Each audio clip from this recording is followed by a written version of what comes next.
who led people, and they were women. No? But in recent past, we tried to introduce gender equality or mainstream gender into Philippine governance. However, you should understand that or know that the Filipino local governments or governments are usually or majority are headed by men, male-dominated.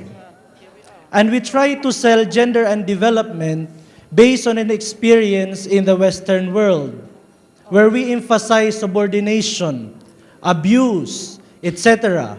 This becomes a hard sell to our legislators because they view now gender and development as just a front of radical feminists. That is why it's no surprise that based on the report of the Department of Interior and Local Government, gender and development is not taken very seriously by local governments. Most local governments in the country do not prepare their gender and development plans. And that's the report of the Department of Interior and Local Government. Because the Filipino approach to gender and development is not so much about subordination. We would like to achieve equality, not so much because we oppress women, but because Filipino men are naturally loving people. That drives me to the second point. That's why it's hard for Filipino legislators, male legislators, to accept gender equality as a concept which is inspired by violence, because they know precisely, since they were young, they were taught how to love their mothers and their sisters. So that brings me to the point on vulnerability of women. Yes, it is true. It was reported several times early in the day that women are vulnerable to disasters because they could not climb the trees. They could not protect themselves. In the Philippines, women are not actually prevented to climb trees, but they're discouraged by men. Why? Because men love them so much. Please, no, please. They could not afford their mother or their sister to fall from the tree because they precisely know how painful it is to fall. That's what we feel. So, that being a Filipino man who is so loving, Give me a break, please. Please stop it. who is so loving, Moderator. puts me now into a dilemma with all these sharings. Am I wrong to love my mother, my sister, or my wife? Moderator, can you stop him? Should I be blamed for discouraging them from climbing the coconut tree because I don't like them to fall and feel hurt? So much. Thank you very much. Thank you. Thank you. Okay, so why do we need quota? As far as quotas are concerned, there can be contending opinions, pros and cons, for and against the quota system in every society, depending upon where they are from. In general, a quota system is based upon the concept of equality. The concept of equality in classical liberalism means equality in opportunities or competitive equality. It's possible to realize equality in opportunities or competitive equality by eliminating formal obstacles. For example, formal obstacles to women's political participation disappeared when women were given political rights and equal opportunities. The rest of it is up to the individual women themselves. During the last a few decades, especially since from the first Beijing first Women's Conference, there have been serious deliberation among feminists on the concept of the true equality, and at the core is the notion of consequential equality.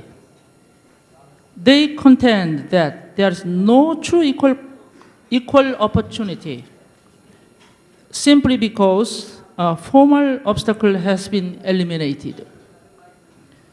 Even if direct discrimination might have disappeared, there are various other, maybe perhaps indirect kinds of discrimination that still impede women's political participation. Therefore, the quota system and various other kinds of affirmative action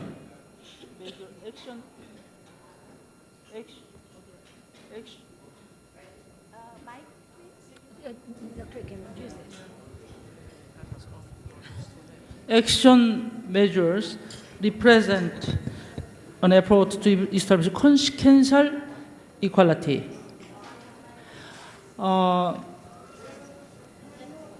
If we observe the countries with a quota or affirmative actions globally, about 100 countries are now applying this system. I attached the detail as a conference to my paper. You can refer it. And many of countries are now introducing wide range of quota system. Some countries recognized, guaranteed quota constitutionally, while some countries by political party. Quota system is being carried out by political party regulation. And some countries setting a proportion, some proportions, a certain proportion of seats in the parliament for women by law. However, the average political participation of women in the countries with these quota systems, average rate is only less than 20%. However, more than in the countries without this affirmative action quota system. Let me introduce briefly the situation in Korea. 20 years ago, I ran for the seat in the parliament for the first time. At the time, there was only a few, two or three women parliamentarians in Korea. 20 years ago, when I ran for the election, razors were covered by a white paper and envelope, and every morning was distributed to the gate of each house. It meant that if you vote for the woman candidate, you'd better give up your masculinity. This story was introduced in the daily newspaper. Of course, not any woman candidate were elected from that election, general election. And 4 years later, not any woman could be elected. Korean society is very, very male-dominated, and patriarchal regime is very strong country.